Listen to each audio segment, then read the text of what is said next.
खुश बाटे सभे भरम के बाजार में, खुश बाटे सभे भरम के बाजार में, कितना चलब दूर गठरी संभार के, कितना चलब दूर गठरी संभार के, एक जैसन लौकत बा सबके चेहरा, एक जैसन लौकत बा सबके चेहरा, बा शहर नया चली नकाब उघार के। गोड़ लागत नहीं हेरा से अभिनंदन बारू लोग के अपना कार्यक्रम जना के नाम हो खूटा ठोक के। एक बार फिर से बिहार से बंगाल के चर्चा चलत रहे, अब बंगाल से बिहार के चर्चा शुरू हो गई बा। अचानक 2 दिन में राजनीतिक परिवर्तन इतना जबरदस्त ढंग से भइल बा कि जो चर्चा के अलग एक आयाम प्रस्तुत कर दिले बा, और एकरा में लगातार अब कुल बात हो रहा बा जो पहले होत रहे वो पिछुआ गई बा और नया बात कुल शुरू हो गई बा। होकर रहल बा कि अचानक से सब दावा के बीच में, सारा तैयारी के बीच में बहुत लंबा समय तक मंथन के बाद निकल के काइल तो फूक का अचानक से भइल का जना के लेकर के बिहार और बंगाल एक साथ जुड़ गई। बंगाल के राजनीति के कहल जाता है कि बंगाल में चुनाव के बाद बिहार पर असर पड़ी, लेकिन बिहार के असर पहले ही होखे लागल। बिहार जाकर के बंगाल के दही में जोरन लगा दिलस, और जोरन इतना मजबूती से लागल कि दही पूरा कलेर जाम गई। अब ऐसा स्थिति में चिंता तो निश्चित रूप से बा, कारण कि जब दूध फाटे के तैयारी होत रहे, लोग सोचत रहे कि दूध फाट जाई, ओकर प्रारूप बदल गई। ये सब बात के लेकर के अब बिहार में चर्चा के विषय बहुत गहिरा गई बा। चर्चा हो रहा बा कि का जो एनडीए बिहार में मजबूती के साथ एक दूसरा के संगे 5 साल तक बितावे के क्रिया कसम खा रहा बा, वो बंगाल में एक दूसरा से अलग हो जाई। और होके के कारण का होई तो वह सुन ले होखब कि सुरनर मुनि सब की हरीति या स्वार्थ लागी कर रही सब प्रीति। एकरा साथ साथ बंगाल और बिहार के जो कड़ी जुड़ रहा बा, वो कड़ी में कहीं ना कहीं कुछ नाम ऐसा बा जो नाम पूरी तरह से बंगाल के चुनाव के वोटिंग से पहले पूरी तरह से प्रभावित कर रहा बा। और ये प्रभाव कोनो छोट मोट नहीं खे। रुआ याद हुई कि नीतीश कुमार जी के पार्टी के तरफ से जब बिहार के चुनाव खत्म भई रहे, तुरंत यह बात के घोषणा कही गई रहे कि 70 से 80 सीट पर बंगाल में चुनाव लड़ी हैं और पूरा मजबूती के साथ लड़ी हैं। ये जरूरी नहीं है कि एनडीए के साथ ही लड़ी हैं, केहू के साथ जेकरा संगे समान विचारधारा मिली ओकरा संगे गठबंधन कर सकेले। अब ये बात के लेकर के कहीं ना कहीं भारतीय जनता पार्टी के फेफरी मुंह पर पड़ रहे, लेकिन ओकर असर लंबा ना भइल। बिहार में भारतीय जनता पार्टी सत्ता में बनल रहे खातिर नीतीश कुमार के हर ठोनच होखे, भा उनकर अति होखे, ज्यादती होखे, सब बर्दाश्त करता। जो फैसला बा सब बर्दाश्त करता। और कहल जात रहे कि बंगाल चुनाव खत्म होते हो जाके परिणाम आवते बिहार में समीकरण बदल जाई, और इस समीकरण पर अब जम करके सड़क से लेकर सदन तक हड़बड़ मचल बा। रुआ सदन के अंदर देखले हो कब कि हंगामा होता, तो आरजेडी जब जब हंगामा करता, महागठबंधन जब जब हम हंगामा करता, तब तक इस साफ लौकता, साफ बुझाता कि नीतीश कुमार जी के खेमा अलग बा, भारतीय जनता पार्टी के खेमा अलग बा। सरकार के भी विभाग जैसे ये बुझाता कि गोतिया में बंटवारा हो गई बा, तू आपन देख, तू आपन देख। पहले वाला स्थिति अब नहीं रह गई कि सरकार पर हमला हुई तो जवाब सरकार में कोनो गठबंधन के आदमी दे सकले। जौना तरीका के मुकेश सहनी के लुलुआवले तेजस्वी यादव सदन के बीच में उ देख कर वह अंदाजा हो गई हुई। एक अलावे नीतीश कुमार जी के भी कई विभाग, मदन सहनी के भी वैसे ही लुलुआवल गई, ओकरो पूर्व देखले हो कि का भइल। भारतीय जनता पार्टी के तरफ से कोनो धरहरिया ना भइल। अब भारतीय जनता पार्टी पर हमला होता तो ओकरो पर धरहरिया करे खातिर जदयू नहीं खे आवत।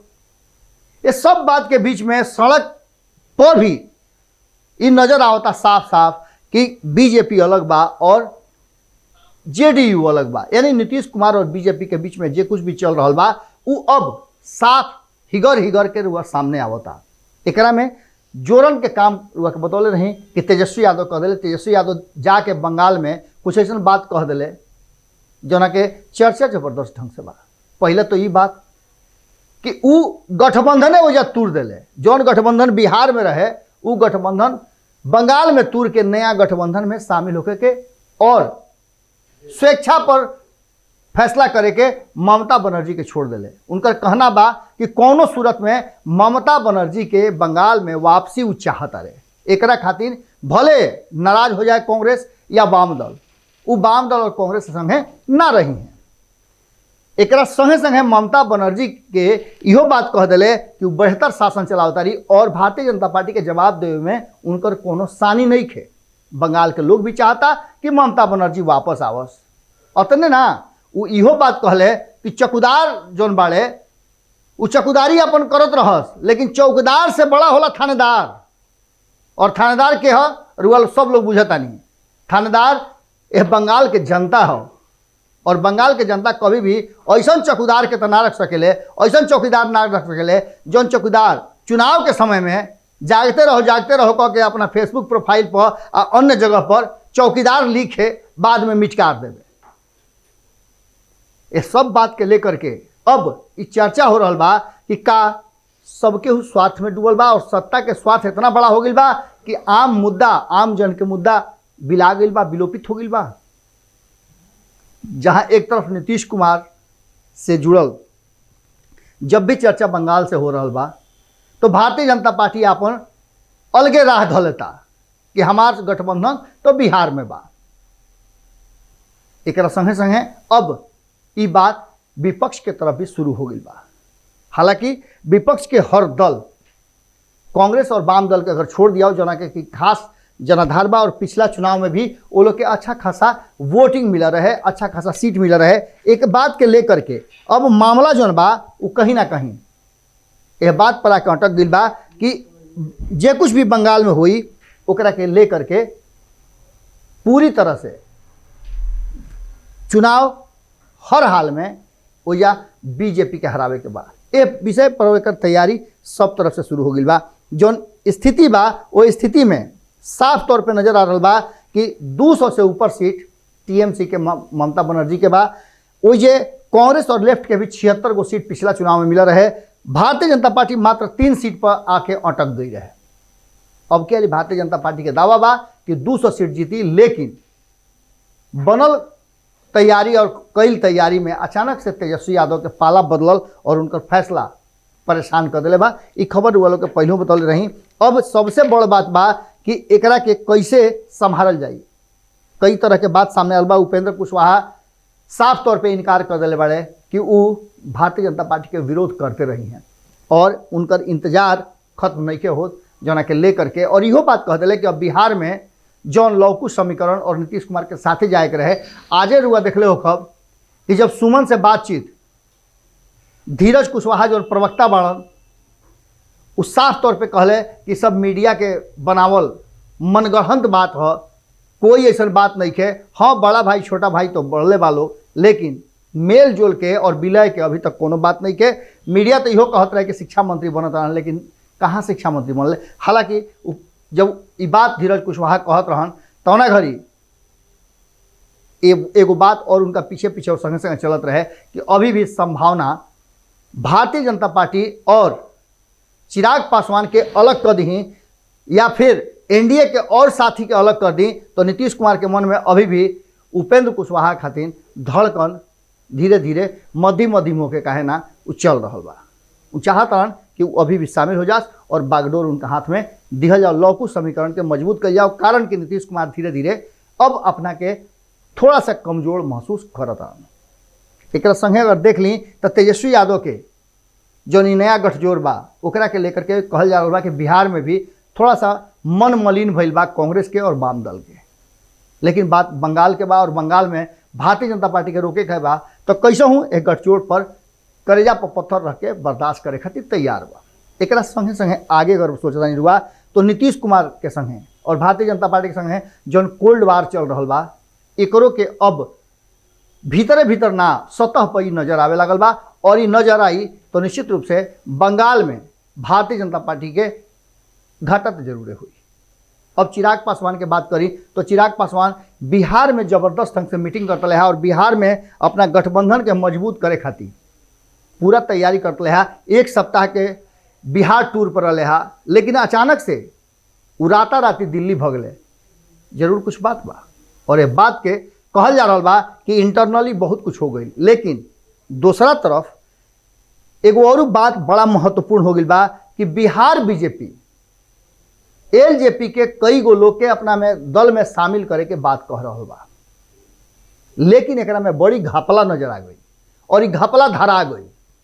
केशव सिंह के नाम लोग सुन लो कब, इन्हें बड़ा चर्चा में बड़ा केशव सिंह कहल जा रहा बा कि एलजेपी के झाड़ू लगा दी हैं, बंगला खाली कर दी हैं, बंगला में केहू ना रह जाए चिराग के छोड़ के।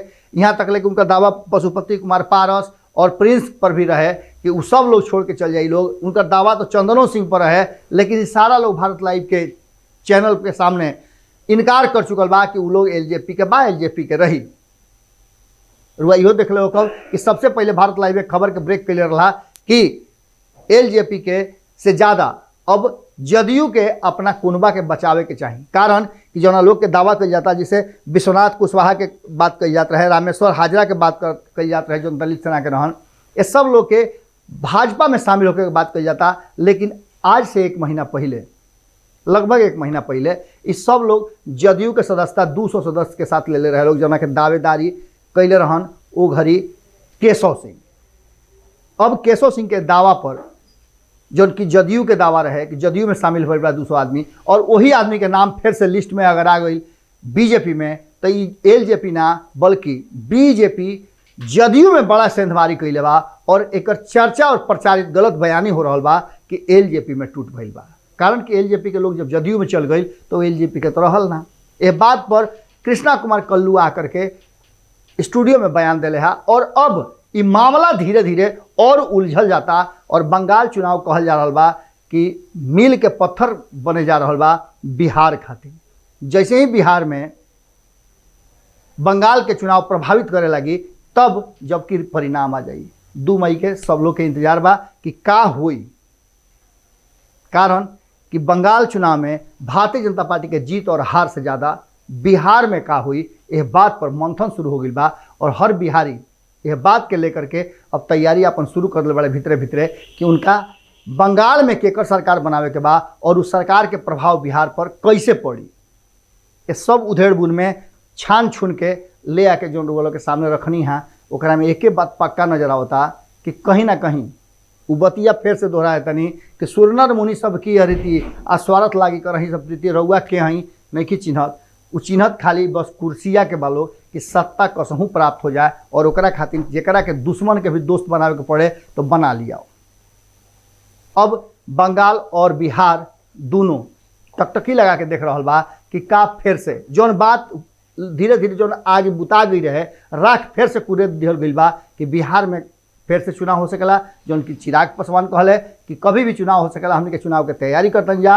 हालांकि चुनाव के तैयारी तो रुआ देख लो कि जदयू भी कर रहा बा, उन्हें आरजेडी भी यह बात के समर्थन कैले रहे, लेकिन भारतीय जनता पार्टी अभी बंगाल पर फोकस बा, लेकिन भीतर भीतर तैयारी ओकरो चल रहा बा। अब इस सब स्थिति में बिहार पर कितना प्रभावित हुई बंगाल के चुनाव, ई रउआ हमरा सबके इंतजार करे के बा। बंगाल के तैयारी हमनियों के टीम भारत लाइव के कर ले बा। रुआ अगर बंगाल से बानी तो रुआ कमेंट बॉक्स में लिख सकीले कि कौना क्षेत्र से बानी और कौना क्षेत्र में रुआ हमनी के टीम के बुलावल चाहता नहीं।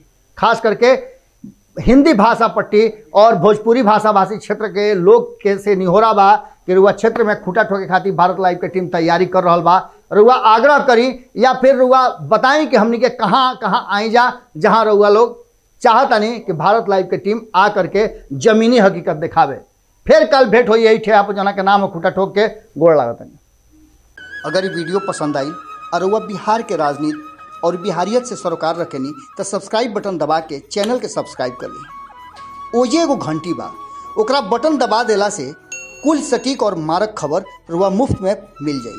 अगर रुआ पत्रकारिता के हमनी के नया प्रयोग में सहयोग कर चाहतानी तो ज्वाइन बटन दबा दी।